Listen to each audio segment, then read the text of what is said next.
I'm I'm Sai Hoekstra. This is Deep Sigh. I'm not re-recording that. I'm not going back. That's what we're doing. This is Deep Sigh, humor and my adventures in blindness. This is the show where I read the stories that I write at deepsigh.net about being a blind man in New York City and beyond. Today's story, how to escape from faith healers while blind. Stay alert and know the exits. Just a quick story, a thing that happened to me this morning that I haven't gotten the chance to talk to anybody about. So I'm going to talk to you about it because it was just odd. There's this thing that happens a lot at my subway station when I get off to go home. A lot of things are going to be on the subway in this episode. There's this thing that happens where I get off the subway and I walk toward the turnstiles from an angle where I pass by the emergency exit door that also doubles as the disability entrance. It's like it's one of these. It's a classic thing in the disabled world where it's something that is meant for people who use wheelchairs or people with other mobility related disabilities who need a larger entrance than the turnstile, which is not me really. I don't really I have a sensory disability. It's not a mobility issue. I can still fit through the turnstile spot and I can find it just fine with my cane and all that. But there's kind of this thing that happens when you're disabled where people just sort of conflate all the disabilities together. It's like if you have one, you have them all. So you kind of just get offered all the accommodations by everyone. And I'm constantly walking by this door and people are always sometimes they just silently open it for me, which is a weird move because then I haven't seen it. I don't know that it's open. Or they you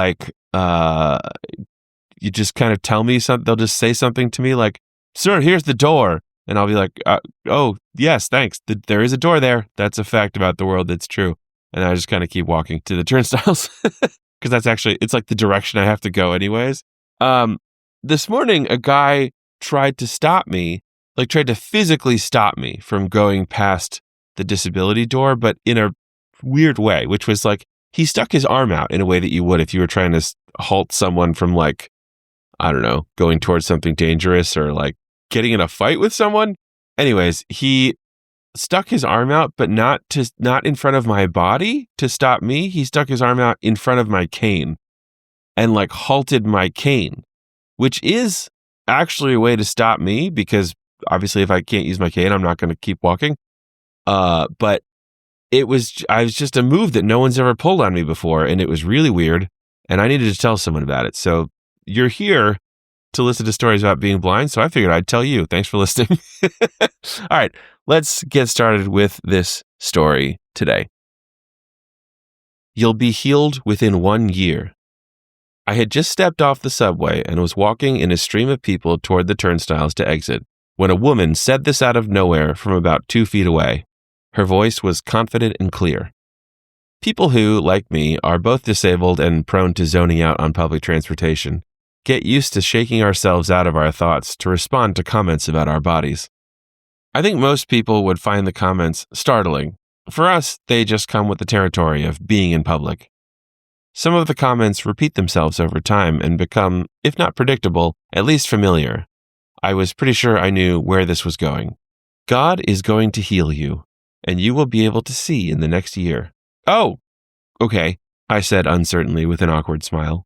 It's hard to tell how much people who say things like this are going to want to engage. A couple times I listened to monologues so interminable that I had to raise my voice, state firmly I was leaving, and walk away while the person was mid-sentence. It was best to keep things surface level with this woman, which was no small task considering she was telling me the creator of the universe had just joined my team of medical care providers. She continued, "My name is Deborah. Remember the name Deborah. A year from now, when you can see again, don't forget Deborah told you God was going to cure your blindness." "Yes, all right. Does he take Blue Cross Blue Shield?" I asked, really reaching for some lightheartedness. "Have a good day," she said, walking away and sounding unamused. Clearly, as instructed, I did not forget Deborah. But that interaction was, as you can probably guess, several years ago. In the intervening time, my already low vision got much worse. I can hardly see anything anymore. Deborah and I were underground, though, so it's possible her connection to heaven was spotty. I think most people don't realize the number of aspiring faith healers who walk among us. Any disabled person does, though. Wannabe miracle workers of all religious stripes are drawn to us. They see canes, wheelchairs, or service animals and lock onto us like disability-seeking prayer missiles. Parentheses, they are actually trying to obliterate the disability, so the simile is apt. If you ever need to find one of them, just go somewhere with a lot of people, put your hand on your back, and start shouting, "Oh, my persistent back pain. It has caused me so much trouble that I am open to radical departures from conventional medicine." You'll have 2 or 3 within a few minutes. Another time, I was standing on a subway platform listening to the screen reader on my phone read out something with, I believed, no one standing anywhere close to me. When Deborah started talking to me from super close range, there was at least an explanation for the proximity. We were both in a crowd leaving the train and walking to the exit. There was no similar justification for what happened with the next guy. "Jesus can hear you," he said softly, probably a foot away from my right ear. "What?" I said, halfway between trying to sound normal and yelling in fright. Usually, "Jesus can hear you" is presented by church people as a comforting idea, a balm in times of trouble. It's encouragement that God is listening and He cares about you. Funny how that message gets lost when a stranger unexpectedly half whispers it directly into your ear. Suddenly, it sounds more like a threat. "I'm not hiding anything. Jesus can go through the tapes. He's got nothing on me. I want to talk to a lawyer." But I misunderstood the stranger. Since his words were quiet and out of the blue, I misheard a crucial consonant. "Jesus can heal you," he repeated with more diction. Right, I thought. I should have known. Fortunately, I have ways of exiting these conversations apart from making health insurance jokes. The ultimate aim of faith healing is conversion, so I have an advantage over many disabled people in the same situation, at least when the faith healer is of the Christian persuasion. I attend church regularly and probably share a solid chunk of beliefs with the faith healer.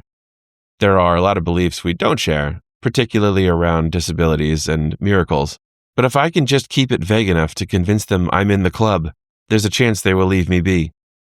"Yes," I said, "He can heal me," saying nothing about whether He will, or whether He is, as faith healers often believe, laser-focused on getting rid of any and all disabilities. "If you ask Him, He will heal you," the stranger said, still at a volume appropriate for ASMR. "Mm-hmm," I replied non-committally. "Do you want to come to a church where we pray for healing?"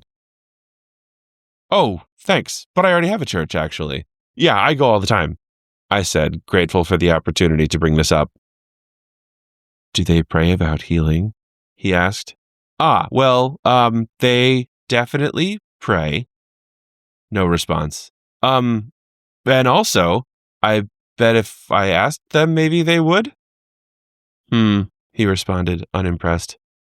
As he stood there, looking at an obviously blind man, his implication could not have been clearer. If they do pray for healing, they're pretty bad at it. This wasn't working. This guy was asking too many questions. "I just remembered I have to go," I said, which made no sense because I was waiting for the subway. I turned and walked upstairs to the station's entry area, and then down some other stairs that went to a different part of the same platform. I waited for my train there instead. I understand the instinct of people who want to heal me is kindness. They want to help and believe themselves capable of helping. I don't think of them as malicious, but I do think of them as annoying. There are a million ways people and institutions like schools or employers have indicated to me over the years they would be much more comfortable if I was not disabled. The desire to pray away my blindness falls in that pattern, but it adds a cosmic dimension. It's not just a person or an institution that would be more comfortable if I could see. It's God. God would really just feel a lot better if I wasn't disabled. But hang on, isn't God all-powerful? And I'm still blind, so what gives? What's holding up God? Well, we already know God wants to get rid of disabilities, so it can't be that maybe He's just cool with me the way I am. It has to be something we're doing wrong down here. Obviously, the faith healer is willing to put in the work to make the healing happen. So the only slacker is me. I must not have enough faith. And wait a second, how did disabilities get here in the first place if God doesn't like them? The faith healers definitely have an answer for that too. Sin, they will tell you solemnly. So here's the bottom line. My disability is my fault because of my weak faith. The accommodations I want, the understanding I think people should have, The advocacy I believe we have to do around disability, inclusion, and justice. It's all nice, but we wouldn't really need to concern ourselves with any of it if I would put in the effort and do a little praying. That's all. Just a little prayer. What's the big deal? Just admit that the difference between your body and a normal one is a spiritually abominable manifestation of evil, renounce the satanic forces that reside inside you, and bada bing, bada boom, vision. In other words, the pitch from faith healers to disabled people is a lot. If you've heard it a couple times, which most visibly disabled people have, and decided you're not buying it, you don't typically feel a strong desire to hear it again. So you might find yourself relocating to another part of the subway platform to avoid talking further about it. Plus, as I alluded to earlier, you never know where these interactions are going. Once when I was a young man, a woman told me after a church service she was going to pray for my eyes to be healed. Then she decided, without asking, to engage in a practice known as the laying on of hands, which, when done without consent, is precisely as inappropriate and creepy as it sounds. The idea is simple if there is permission. While praying for someone, you put a hand on their shoulder or back in a gesture of comfort and connection. And if the prayer is for healing, someone might place their hand on the ailing part of the body. But yeah, this lady didn't ask and just put her hand right on my face.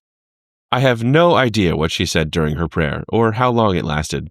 All I can recall is a pungent mixture of perfume and bad breath. Sometimes it feels like I have to be on my toes in any random encounter with Christians because it can careen off the rails at a moment's notice if the subject of disability comes up. I once walked into church on a regular Sunday morning and found a seat. The pastor began his sermon by putting a slide on the screen with a picture of a pizza. This is a marketing stunt pulled each year by some pizza chain around Easter. It's a pizza with marshmallow peeps as a topping.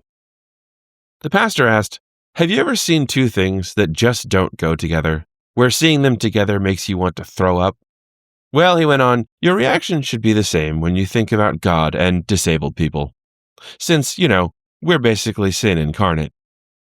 This was the new pastor at a church I was attending. It was not a church I would continue attending. And yes, he was from a tradition where they do faith healings. In a way, this pastor, and Deborah, and Christian ASMR guy, and facepalm lady have all gotten what they were looking for. They have all been a part of something supernatural. Somehow, despite all of them, I still go to church. And that is nothing short of a miracle. Thanks for listening, everybody. I realized that one was that one might hit a little nerve for some people, but listen, I'm open to talking. If you want to email me, just get on the free emailing list at deepsy.net. That's deepsy.net. You can reply to literally any email I send you. It'll come right to me. And if you want to become a paid subscriber and support what I am doing here and get all these podcast episodes and stories a month earlier than everybody else, you can do that as well. I so appreciate it. That is the only reason that this podcast is going.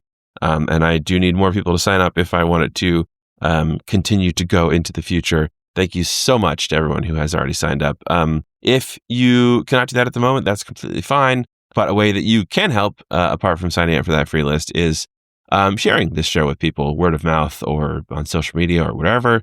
And then you can also leave a rating or a review on the Apple Podcast or Spotify app. Those things are incredibly helpful to me. Thank you all so much for listening. I'll be back next week with the next story. See you then. Goodbye.